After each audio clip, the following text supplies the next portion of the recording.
Dude, you don't. That's a story in itself. Earned. And of course that. Earned. Whoa. Yeah, that photo Biggest turned out. fucking nose blunt ever. Wow. Mm-hmm. All right. Well, today on About That Ender, we have Mr. Brent Bell. Yep. How you doing today? Good. Welcome. Good to be here. Thanks for coming on. So we just watched your part from Keep the Stoke by Dylan Bunnell. Yep. You had you shared a part, right? Yeah, with Michael Paluzzi. Yeah. So you and Michael Paluzzi had a part, and you had some huge rails in your part. Some huge rails, dude. So before we get back into that, I was trying to think about it the other day. You know, you and I have met each other, known each other for a really long time. Like a really long time. Yeah. I can't remember how we met. It was from Epic. I remember like going in there and you were just working, behind the counter, and it just kept coming in. And then we started talking, and then, it was when I think you became the team manager of the team, and just going back and forth, talking or whatever, and then made that video and gave it to you, put me on the team. And that's right. You actually turned in a sponsor video. Yeah, that I filmed at the park, at the skate park. Whatever. Hey, it worked. You ripped. So, yeah. I mean, obviously, I put you on. You remember how many people we had on the team when you first came on? I want to say maybe 9 or 10. That's right. You were a little bit later, huh? Yeah, but as soon as you came on, you almost took on like a captain role. Yeah, because you were the oldest. I was the oldest. But still, you were also the best. Like you and James, because I had you and James. I don't know, Gray. dude. Some of those kids were good. They were really good, but unique in their own way. They didn't have, They didn't have the ability that you did. They had good tricks. They were all good. I loved all those kids. They were all super fantastic, and like you said, they all had their own uniqueness about them. But you had the golden ticket basically with the handrail skating, because that's what every skater is like. The cover of Thrasher is always a handrail or a big, so every kid dreams of doing that. Yes, some kids have the most steezy backsmith on a ledge ever, but they would rather be doing that down an 18-stair handrail. Yeah. And you had that ability to skate those big rails with kind of just like an unrelenting fear. It was pretty awesome to watch. Yeah. Pretty awesome to watch. Man, so as your, like you said, as your Epic team manager, I wanted to ask, because I haven't seen you in a while. So I kind of wanted to ask, now that you're a little bit older, what did that team like mean to you? Brotherhood. Those are like literally like all my like little brothers, Like I would always tell people, be like, oh, like we're all family. Like we're just all brothers. Like I don't know how else to put it. Like those kids were like the reason why, I wanted to set an example for these younger kids, because that's cool. They're my brothers, dude. Like, and they still are. Like, I'll see them, at the skate park or, anywhere, just out, in the mall and I'm always like, what are you doing? Like, what's up? Like, how you been or whatever? Like, I run into Jordan and Kyle and all of them, dude. And I'm just like, look at you all grown up, got a beards and stuff. And right. It makes me feel old. I'll come across some of their posts on Facebook and it's just like, damn, oh wow. Like you're huge now. Like I haven't seen Kyle Binus. I haven't seen him in a while. And when we put him on the team, he was like 4 foot nothing. And like I see him on Facebook now, he's like a grown ass man. Long hair. Oh man, that's pretty funny. We traveled so much with Epic. I was going through it when I was preparing for having you on. I was going through it. I started thinking about all the trips we took. Like, fuck, we traveled a lot. So looking back at it, much. we went everywhere. To every contest possible in the area. We were just out always skating. It was fun. Such a good many time. hours spent, dude. Just such a good skating. Just man, so you pretty much won like every contest we went to. I knew you were gonna say that. No, when you wanted to. No. When you wanted to. You would take over pretty much any contest, any skate park. I'm just competitive. I've always just kind of been competitive, Which brings me to another awesome memory that I found when I was looking up videos that you had out. I came across the highlights from the 2012 Free Flow Finals. It was the contest that got people into the Do Tour, right? Yeah. Yeah. So the winner of that got to skate as like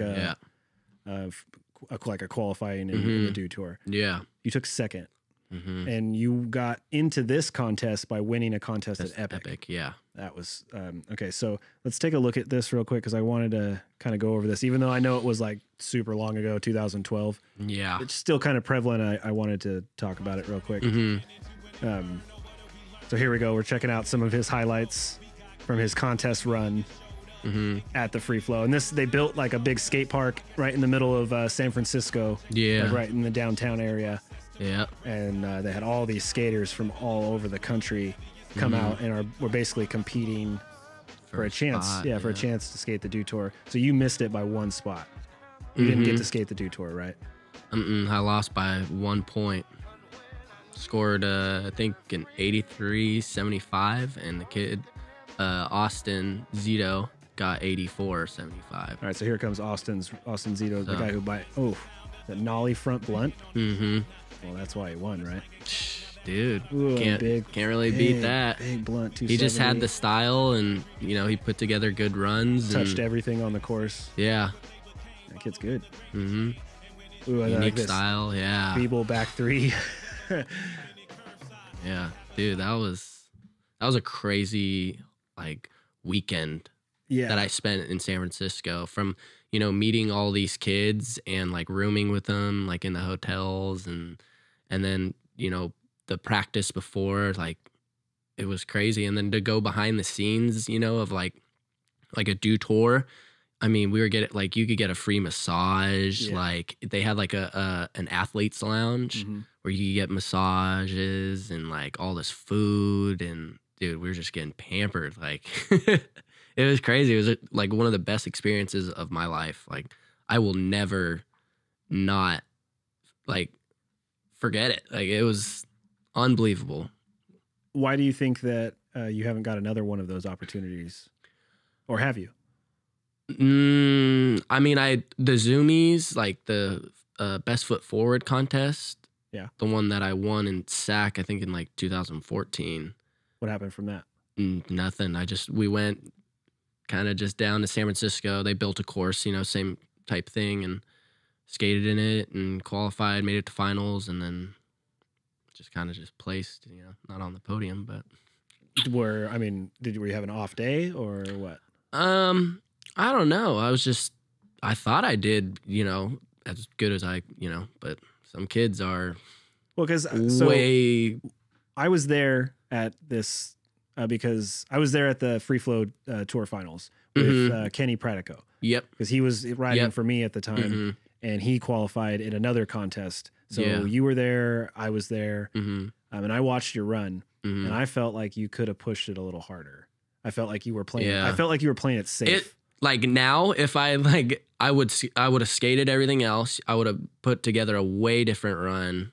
Yeah, you only skated like the rails and the big hubba. You didn't and I didn't really like. I knew these kids, but I met them literally like 2 days prior to this. So I didn't really have like. I wouldn't want to say I didn't have friends, but I didn't have like somebody like, hey, like pushing you should do you should do this, or like you should 5-0 the hubba or something, randomly, or, go do a trick on the quarter pipe or something. Should've gone with me. It was just me out there, dude. And at the end of the day, it was just me. So, all right. So let's go take a look at your part. We're going to go back here. Now, when did this part come out? I think in 2014, maybe. I think it was 2014 or because it was after I graduated high school, and I graduated in 2014. Yeah, you graduated high school in 2014. What year were you born? 94. 94. That's when I started skateboarding. Yeah, that was a long time ago, dude. 23 years. That sucks. That makes me feel old. Nah, you ain't old. It's pretty rude. You shouldn't have. Maybe lie to me next time. Okay, so here we go. We're going to take a look. All right, so Michael Paluzzi's part just finished. Your part comes up, and there is this rail that appears to be duct taped back together. It's actually not duct taped. Listen to this story. So we go to this rail, and everybody skates it backside. Like, nobody, it's a backside rail. Like, no. So you're talking about the other one? Yeah, the other side. For Goofy, be backside. I know Corey Duffel did, I think, feeble grind on it in a video part, and a local dude, Chuck D, did a front board, I believe, on it. It's 13. It's a 13 stair. Yeah. Okay. And it's right next to the Goodwill. Big, hefty 13 stair. Yeah, the steps are a little, it's gnarly. A little bigger. Yeah. But, so we got there, me and Dylan Bunnell, who filmed this video actually, got there and he was saying, you should maybe back lip it, or, maybe even crook or back 50, you could do anything on it. Only feeble and front board have gone down. I'm like, oh, okay. Yeah. And then I looked and I just turned around and saw the other rail, and I was like, dude, it'd be crazy. If you could gap past, cause the rail is cut, somebody cut it just right in the middle, just randomly cut it. Yeah. And I was like, okay, why, who would do this? Or, did it just break over time? Or, but I was like, dude, what if you just gap 50'd it or something, past that? And then I was just messing around, rolling up to it, seeing, if it's possible. And I was like, I don't, that's a far gap out. Yeah, I was like, that would be really intense, And I was just messing with it, and I moved the rail and put it together, and it stayed like that. And I was like, oh, maybe, I could try and 50, just try a front 50 on it, And I was like, all right. I grabbed some wax and started waxing the rail, because I wax every rail that I skate. Yeah, you do. I don't know. Yeah. I saw, God, what's his name? I saw one of the kids at Epic stick on a handrail at the park, and ever since then I was traumatized, and I was like, I'm waxing everything, a lot. I'd rather slip out than stick on a rail. That's just my preference. All right, that's fair enough. Yeah. So I grabbed wax, started waxing it, and it was so cold that the wax was just crumbling off, and I ended up getting a ball of wax and putting it around that. That was wax? Yeah, that's wax. No, it's not tape, it's wax. And it's the wax held it together. Let's take a look at this again here, because there's a quick flash of him, what it looks like he's wrapping the duct tape around the rail, but apparently no, it's not duct tape. It was wax, yeah. Okay, let's see. And it's crazy because there's an angle of that. And you're just pressing, you're hard pressing the wax exactly, around it. Yeah. And luckily, it worked. Oh, so, man.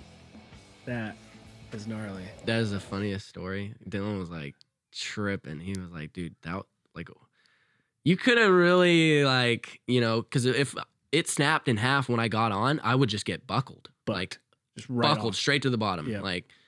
So that was, luckily it worked out, I guess. Luckily I walked away. All right, so rolled away. Yeah. Okay, so this next trick is a backside 180, over a big bush planter and a sidewalk, and do you go all the way to the street? Yeah. Let's see here. Hey. That's okay, here we go. All right, so waiting for it. Sorry, people. So there's the 50. Here's 50 again. Dual angles. Did you do it multiple times? All right, there it is, right there. No.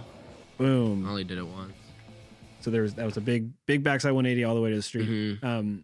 I heard a story that you were trying that the first time you tried that, you got wrecked, right? Yeah, I smacked my dome piece. You got knocked out, didn't you? I didn't get knocked out, but I did definitely I got up and kind of swerved back and forth almost. I was dazed. And you called it a day after that? Oh yeah. And then we went back after a few days. Yeah. How long does it take you to go back to a spot when you get a knock like that? It kind of just depends, on what I'm doing, and if I'm seriously injured, I try to go back as soon as possible, because like in my mind I'm like, I feel defeated kind of thing, for myself. Yeah, so I'm like, God, like I want to go back and try it, like if I'm still walking and nothing's wrong or broken on my body, I will get up and try it again. Have you ever had a spot that has beat you where you're like, I'm not going back there? There's a kinked rail in Folsom. It's on my Instagram, and I tried to board slide it and didn't make it, and I slammed on the ground and cracked my back lower rib. And I'm like, yeah, no, I don't. I would like to go back and try it, but I'm like, nah. I'm like, I'll just leave that one. Not worth it. Yeah, I'll just do a different one. Yeah, we'll do that trick somewhere else. I'm like, I'll pass. All right, so we got like a gap to 5-0 out, and we got no slide big spin on the Davis rail. Yep. That's your trick. No slide big spin. Yeah, you do that on everything, right? I mean, yeah. That's a go-to trick for you, right? Yeah. Fairly easy. How many tries was that? Not very many. That one took me a little while, because that rail's kind of steep for that trick. And I just wouldn't, like, I would no slide it a bunch, to warm up, and then I tried the big spin, and it wasn't spinning all the way. Like, I'd only do like kind of like a half shove, so it wouldn't go all the way around. And I'm like, okay, maybe I can't do this on this. And Dylan's like, no, like try to pop out a little, sooner. Before the rail, and do it.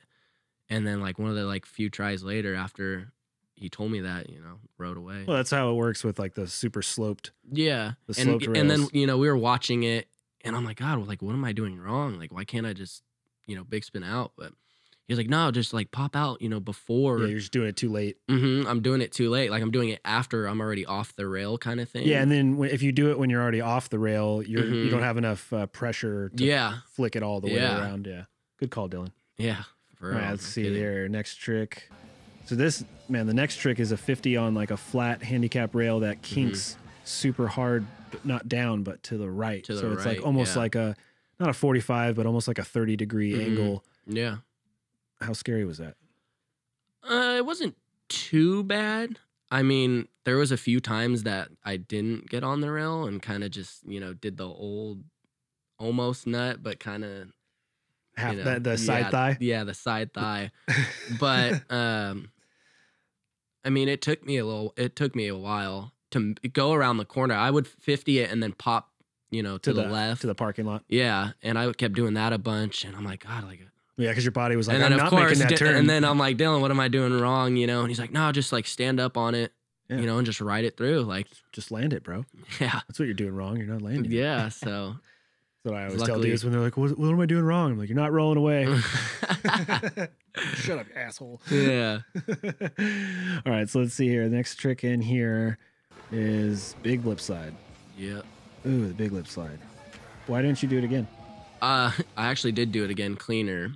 And the reason he put that one in was because it was kind of more hesh. Oh, he liked it better? Yeah, he liked it better. I mean, it was a cool clip. Yeah, it's a cool clip, but I did it right after that, like perfectly, little better roll away. That's the only reason I asked, because that's not your style. No. Like, you're like, no, I'll do another one. And I'll do two more that are cleaner than that. That was the first one I landed.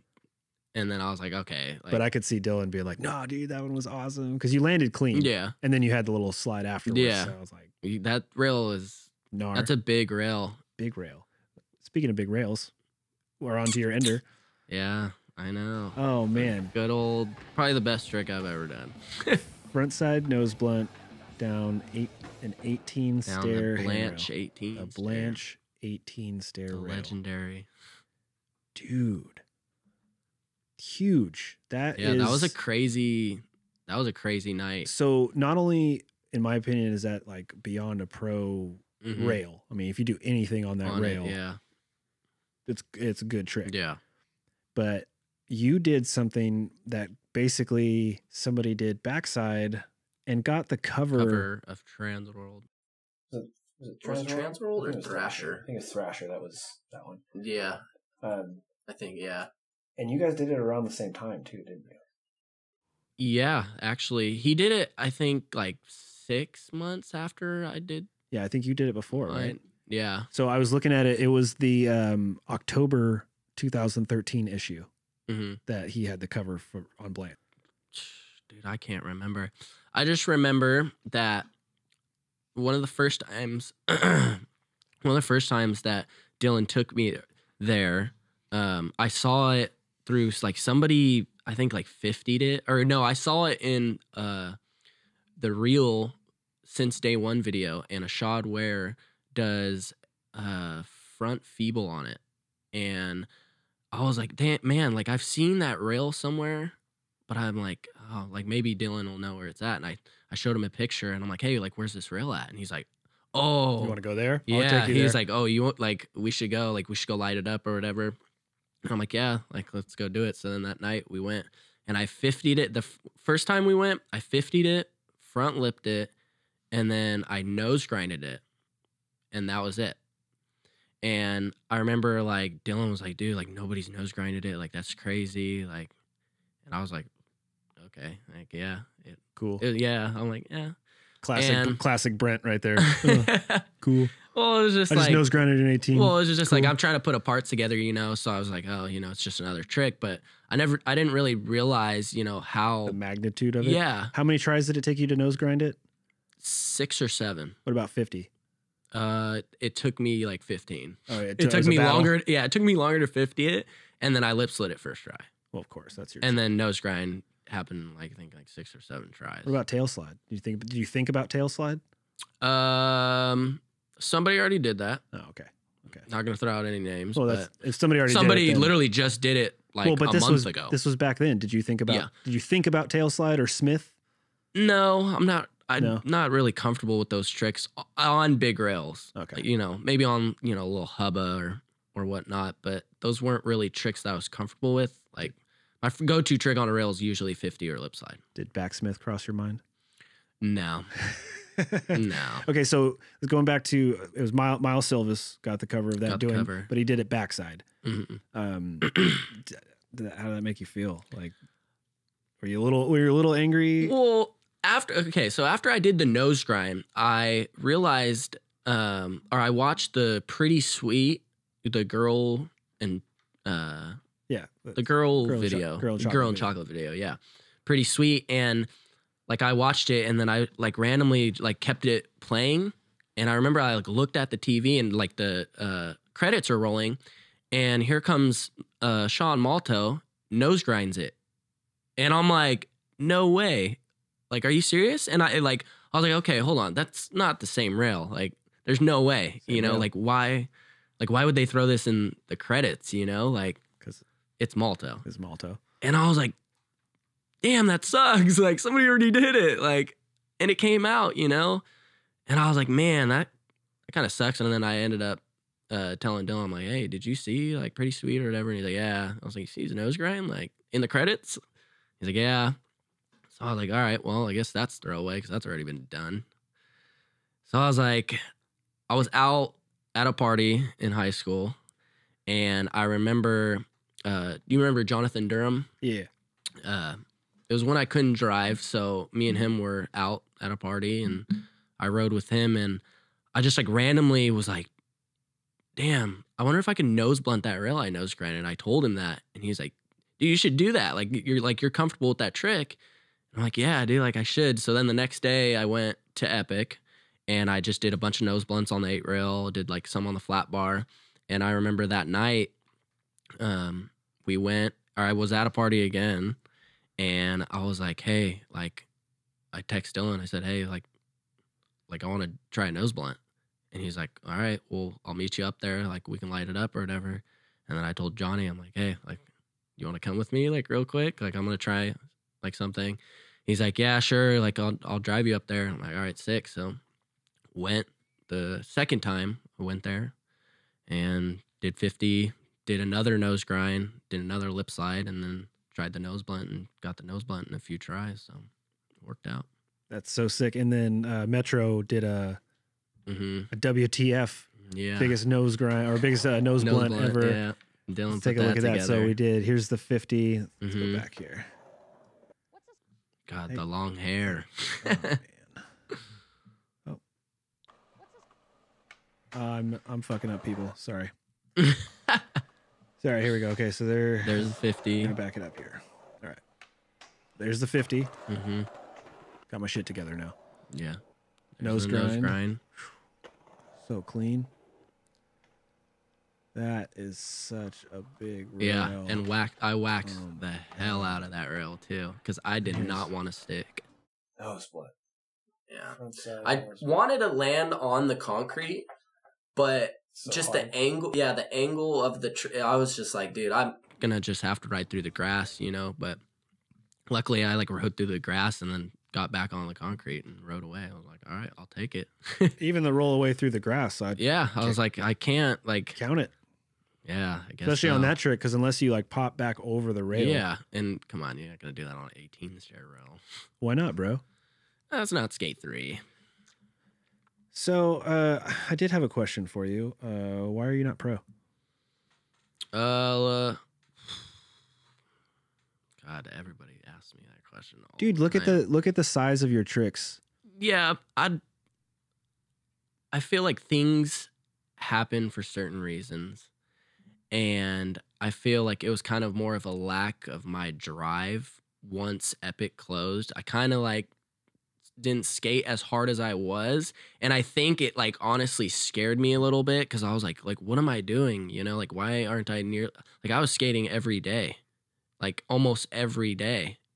Epic, and then once it closed, I kind of was just like, shit, I don't have friends outside Epic, Oof, I'm like, tough pill to swallow. And I'm like, what do I do now? I don't really have a crew. And after the park closed, all the kids went their separate ways, and you went and took care of what you had to do, and so I what am I gonna do? I was just kind of lost. I tried to put together a full part for you. I tried to start a full part for you. I think I was just not completely all there and ready for that. And you told me that too. You just kind of you kind of blew me off. Yeah. And a young kid, dude, thinking. I took a little offense trying to live that rock star life, and got caught away. And because I saw the talent, man. I saw your ability. I saw your ability to rise under pressure. I saw your ability to handle gigantic spots with real no problems at all. I saw your trick selection, and then I also saw your progression, because I spent so much time with you at Epic that I watched your ability to learn a trick and then have that trick down. No problem. You learn it on a little 5-inch flat bar, and then you're doing it down the 8 rail. So I saw these things. I said, man, this kid's he can do things. But then I also saw your lack of drive. So it slowly started to fade away. Well, so I attempted to give you a chance when I had the chance to give skaters a chance. I was like, Brent, let's do it. And then I saw your lack of drive. So I backed off and said, well, if he's hungry enough, he'll track me down. And you never tracked me down. So I got a little bummed about it. But didn't really take it personal, because I understand what it's like to be an 18-year-old skateboarder that's just I don't fucking care, dude. Whatever, I don't care. I just had a shitty attitude at the time, really. I look back and I'm like, dude, why was I such a jerk to everybody, just the way I'd even talk to certain people, I was just like, I don't care, Yeah, were you dealing with some shit at the time? Or were you just a punk kid? Just a punk kid. I was just a little jerk off, messing around, and I don't know. I think mentally I just wasn't there fully, I was just doing things that I don't normally do. Yeah. And luckily, the more I grew up and the situations that I was putting myself in, I was just like, what am I doing with myself? I'm not skating. I'm not working. I'm being a jerk to everybody, I'm just doing nothing. I'm just sitting at home doing nothing. And I'm just like, dude, you gotta grow up. You just kind of got to grow up and go on with life, because you can't take life for granted, dude. Like you never know what could happen at any minute. So, what do you think made you come to that realization? I think when I couldn't do a tray flip on flat, I kind of was like, "Are you kidding me? Like, I can't skate. Like, I can't ride my skateboard. Like, I could like roll around and do a board slide here or whatever, but I like legit just lost everything." And I was like, "When was this?" I want to say probably 2015, roughly. So I was 2019. So it was like 2 years after Epic closed. Mm-hmm. 2-ish, year and a half, 2 years. Yeah. You just been kind of doing nothing. Yeah, I was just doing nothing, just partying, just being. Okay, so then you had being a kid, I guess. You had this realization when you couldn't do a tray flip. Couldn't do a tray flip. Couldn't do anything on flat. I was just so then what? After you just wasn't comfortable on my skateboard. After you had that, what happened? I just sat down and just said, like, I don't want to. I love skateboarding. It's like my favorite thing to do. Like, that's my life. Like, I will always skateboard till the day I die, and as long as I'm walking. And I just kind of just wanted to get back to how I was, positive about life and drive and that excitement, like I was like, I miss that. Like, why would I ever stop, but everything happened for a reason. And now, got a good head on my shoulders. And yeah, you definitely seem a lot more grown up than when you were on the Epic team. I can tell you this is already the best conversation that we've ever had. Yeah, right. Well, now I kind of got that just grew up. I just kind of got that realization. All right, so now that you've had that realization and you've had it for a couple of years now, what are we doing? I'm putting together a part right now, a full With who? part. My homie John McNerney. McNern. Yeah, you know McNern? I watched some of his stuff. Yeah. I don't know him. He's the man. He's definitely really helped me the last J-Mac? Yeah. J-Mac on YouTube? On YouTube. Yeah. He's a man. But I randomly met him through Dylan, and he's just helped me a lot. He was filming, and he's like a friend to me, like he's like a brother. So he's just been pushing me, doing step out of my comfort zone, skate. Is it all street part? Yep. No part. What's the point for it? Like, what do you plan on doing with it after it's done? I'd like to publish it, or put it out in Thrasher or Transworld, whoever wants to run it. Or is it gonna be that caliber? I am hoping it is. Are you pushing that hard? Yeah, I'm like ready to go. Because I've seen some of your Instagram stuff. Mm-hmm. Let's take a look real quick. We're just gonna. Yeah. That photo. I was snooping on your Instagram. Yeah. So here's a shot. Oh man, beautiful something. Ollie. Yeah. It's like on a little side ledge next to a stair set. Mm-hmm. Did you hit the rail or was that just an Ollie? No, it was just an Ollie. It was just a little warm up Ollie. Let's see, and then there was. Oh, here we go. Here's a nice street clip. Yeah. Some front blunt. Blunt fakie on what is that? Like a. It's like a little 9 rail or something like that. 9 rail, 10 rail. But nothing to. Nothing I'd skate. Yeah, you could crook it or something. No slide it. It's not bad. Yeah. If I start doing some steroids. So yeah, I do see some street parts here or some street tricks. Mm-hmm. Here's a super nice little rail. It's like a 3-stair with a super it's like a little long, handicap rail, like a 10-foot flat bar off the side of it. Yeah, you got a good trick on that, right? I'm not gonna ask. I know you're not gonna tell me, so I won't put you in that position. Yeah, I got a little. What'd you get on it? I'll tell you this much. You can tell me off air. It's a feeble combination. Well, I'm not going to tell you. All right, what. But that's like feeble combination. That could be like anything. So many different things. Yeah. Okay, so I have been watching, and I do see you out in the streets. So I had a suspicion that there was going to be something. Oh, here we go. So if people don't know, this what is that? A 16 rail. Mm-hmm. This is a giant crook on like a giant 16. Yeah, and it just looks so perfect. Oh yeah, this should be. That's cover of the magazine. That's at least photo ad inside. I mean, that belongs in Thrasher for sure. So that's why it's so hard for me to look at a photo like this and not see it in Thrasher. It almost makes me angry at you. I'm just being totally honest, because coming from a guy who loves skateboarding, like, I have loved skateboarding since I was 10 years old. Ever since the first time I saw it, that's what life is supposed to be. While I got to a good level of skill, never would I crook a 16 rail. Okay. I'm comfortable with that. I'm comfortable in my own skin, that knowing that, that's just not in my skill set. So I have fun skateboarding the way that I skateboard. With the tricks I can do, I do them and I have a fucking blast. And I'm comfortable with that. That's the love of it. But to see somebody who has that ability and isn't in the magazines and isn't on tour, like, fucking pisses me off. Cause I'm like, man, if I had that ability, I'd be pushing so hard, and I know the grass is always greener on the other side. I'm not in that position, so I don't know, but from an outside perspective, I look at it like, damn, I wish I had the ability to do that, because I have all this drive to make money and push myself here and start businesses. And I could take all that energy and push it into like being a pro and just skating all day. Yeah.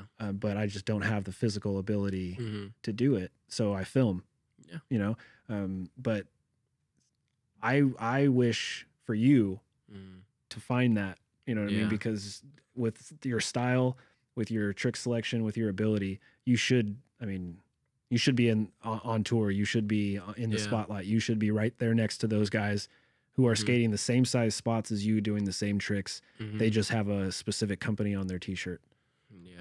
That's literally the only thing that separates you from a lot of the big pro names, is that they have everything that they're wearing is paid for. Yeah. Right. I mean, so what is that a dream of yours? Is that something that you would want? Is the question. I mean, really? Don't you think any skateboarder dreams of, going pro or, No. It depends. You've seen it with your own eyes. I'm not going to name a name, but you and I both know one dude, a couple of dudes who have the most ridiculous talent, fucking known to man. Yeah. But refuse to even take a sponsor. Yeah. Yeah, there are. I grew up with a guy skating who had just the most ridiculous pop. He was so good. He actually taught me how to skate. I mean, we went to elementary school way back then. In fact, Cameron knows him too. Steve Jones. I'm going to call him out. Steve Jones. And if he's listening, he's the man. But he could do like hard flip indie grabs on flat. Damn, just like in a line. That's crazy. He was just so good and never wanted a sponsor. Like never wanted anything. In fact, Santa Cruz hit him up at some point when we were younger. He like was talking to Santa Cruz and was like, nah, I don't, my dad buys me boards. I don't need anything. Like, it's okay. He was always just like, hey, check this out. Yeah. And he'd do something crazy. Like crazy. Yeah. I know kids like that. He just rolled. I remember I didn't see him for a couple years, and then I ran into him at a skate park, and he did the same. He go, hey, check this out. And he did that hard flip indie grab and like boned it. Yeah, on made flat. It look hella crazy. Yeah. And I just, Jesus, guy's so good. But he just skates. He just wants to skateboard. Like, that's it. So there are some people like that. Yeah, that's why I asked, like, is being pro even a dream of yours? Yeah. And if why are you not pushing? Again, the whole thing with, me stopping for a little bit and not having, not surrounding myself with people that like want to skate, like I was skating by myself. I'd go to the skate park by myself, and I just kind of was just over it. I was just like, dude, like this is just boring. Like I don't like love it anymore, and then it just took, just one day where I was like, wow, like I can't do anything on my skateboard. Like, like I got to change this. So, I started surrounding myself, I like stepped out of my comfort zone and started skating, outside of my little bubble in Lincoln, It's a good idea. And started skating, SAC a lot more and going out, and talking to people and, saying hi to people that I don't, normally say hi to, and just kind of build that relationship with people, and it's then about the community. Exactly. And then, I met McNerney, and he was like, hey, like I have a camera, like you should really put out a part, like, for yourself, like not, you don't have any sponsors, just do it for yourself, and whatever happens is going to happen for a reason. So I just said, you know what? Like, that's the best way to put it, really. He sounds like a smart dude. That's. I mean, he graduated from Berkeley, so he's pretty. You could say he's pretty smart. He's probably a pretty smart dude. Yeah. No, he's definitely helped me. Yeah, he's definitely helped me a lot recently, and we're working on this part and gonna get it done. And do you have any sponsors right now? Nope, I have nothing. Because I noticed you've been posting a little bit about PLA. No, just really trying to support the local shop, I guess. And all those dudes are super cool. And have you talked to them at all? No, not really. Not really. Kinda you know, let them ask if they. Yeah, you know, if whatever's gonna happen is gonna happen. I'm not gonna, you know, I don't say, oh, I'm on PLA. You know, like people just kind of think I am, in a way, just based off what I post. Yeah, and like I've heard somebody like, oh, you ride for PLA, and I'm like, no, but. Yeah, I mean, okay, I've gone through and I've seen a couple posts where you don't ever like say you're repping for PLA. You just no, I'm not like, oh, I ride for PLA. You know, it's kind of just people are like, oh, like you're on PLA. You know, and I'm like, But yeah, right now, no, nothing. But I think after I release this part, and I think I'm how soon? My goal for myself is to put it out by next year.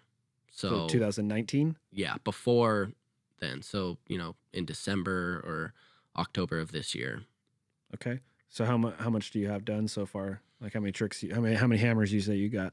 Like hammers or like hammers. I mean, I'm trying to make the whole part like that. It should be hammer. With you, it should all be hammers. Yeah, and then I throw like random stuff that people don't normally see me do, like just weird, funky. Like tech lines? Yeah, like, well, not even like tech lines, just like different stuff, maybe like throw in, a few transition type stuff. Or, yeah, because you're really good on the tranny.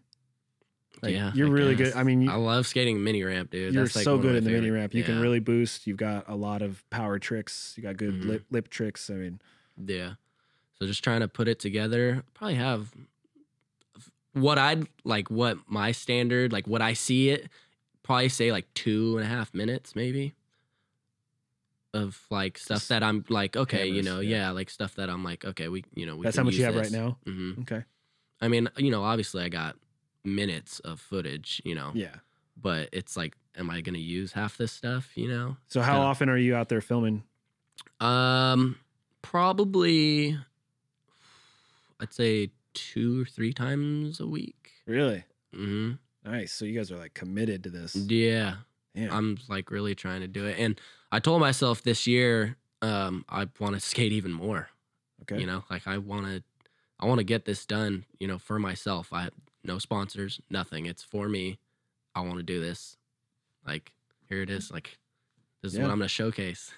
That's kind of thing. So it'll be fun. Do you think that Thrasher would take it without without a company attached to it? I know that's kind of weird to think about. Recently, Thrasher's been posting, online parts of random dudes. Oh, yeah? That just are, not sponsored, but they just rip and they're like good. And then, over time, then obviously, people see them. All it takes is, for a team manager to watch that video on Thrasher and then, hits them up through social media. Hey, we want to send you a box or, Yeah.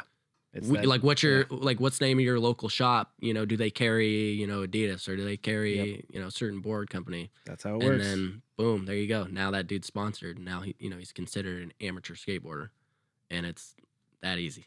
So hoping maybe it'll go down. So that is that your job right now? Do you have a job? Are you working? Yeah, I'm working for a construction company right now. All right, so you're working 9 to 5 and then trying to skate when you can. Yeah, that's a tough grind. Especially trying to put out a part full of hammers. Yeah.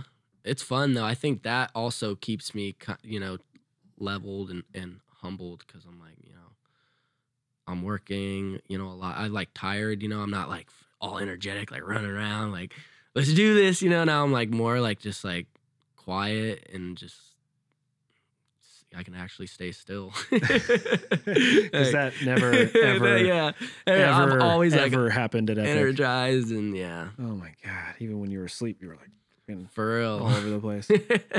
So, back in the Epic days, you kind of hooked us up with Nyjah Huston. Yeah. You were kind of like our in to meet him. I was just curious. I don't think I ever asked you, like, how did you meet him? And because you were like friends with him, Mm-hmm. how did that happen? One day he came. It was when he was coming to Epic before. You know his whole story about him, you know, dropping off and all that stuff with his dad. And it was after, you know, all that stuff that happened with his dad. So he was living in Davis with his mom. Yeah, he just came back to the States. He just came back from Costa Rica or whatever, you know, they were living at. And he started coming into Epic, you know, just random times and skating. And I just remember like one time we were just both skating the 8-rail, you know, and then we were just talking and he was like, oh, you know, like, are you going to be here tomorrow? And I'm like, yeah, like I come here every day. Like, because he didn't have any friends here. Yeah, you know anybody. And so he was like, oh, like I'll be here tomorrow or whatever. And then he came, you know, the next day and we just, from there, just kept skating together. And then, you know, we skate Davis together, you know, the rails, and he'd absolutely destroy them. Oh, like, yeah. Anything. It's nice. Yeah. And that was when he was still, that was before he got back on with Element. He had just come back to the States. I mean, he's so young. And it was like right when he started putting together that Rise and Shine video, and he still had the dreads. And he hadn't even gotten into Street League yet. Yeah. And so, you know, we were just skating Epic all the time and just kind of built that like relationship, you know, and became friends and skated. You still talk to him at all? Every now and again. Probably hard to. He's like a multi-millionaire. Yeah. Kind of a different Nike contract, all that good stuff. Probably hard to even like. But like I've seen him. I went down there for an Element contest one time with Dylan Hilton, and he was there and like said what's up, and so. Yeah, I'm sure if you run into him. Yeah. I mean, because you brought me down there to one of his like benefits. Yeah, at the barracks. Yeah. And I only met him just as the manager, as, you know, one of the guys that helped fight for him to be able to skate there with no helmet and all that, whatever. But like he recognized me and was like, hey, like super polite and all that stuff. Yeah. But seems like a good kid. Yeah. But he's just like on a different level now. Yeah. Well, not only skating, but like money wise, when people have like that much money, that's just like he's making some money. It's like a whole different kind of person. Like whether you're a good person or not. Yeah. When you have that kind of money, it's just a different. I mean, it's different. He's one of the best skaters alive. He is the best. Like if you watch his video parts, like I'm like, dude, I wish I could do half the shit he does. In my opinion, I think he is one of the reasons that the rail skating is so elevated these days. Oh my God, yeah. Because he came out as a youngster just like destroying hammer time. Yeah, doing the weirdest tricks, dude. When he was younger, he was doing tricks that 30-year-old pros, you know, that were doing. Yeah. When he's only 14, you know, like, and then he was doing it with his own style, you know, like heel flip front feebles and heel flip front boards. Like nobody's doing that, you know, like down a 10 rail. Nobody's doing those. Yeah. But here comes little dreadhead. Yep. And just blasting one, dude. And quick too. Yeah. Oh yeah. And just landing them, just mashing up. Few tries. No problem. All right. No problem. That kid's so good. I mean, we'd watch him at Epic and the after-hour sessions, and he'd just trick that one. I remember trick that one after time, dude, when we were all in there just going. Dude, he was just destroying it. Hammers. Flip in, flip out, flip in, flip out on the rail. Everything. Just warming up. Yeah. Let alone he just got there like 5 minutes ago, you know, and he just did a trick that would probably take me all day to try. Hey, dude, so I want to ask you, what is the hardest slam you've ever taken? That one where I cracked my rib, I think. Which one was that?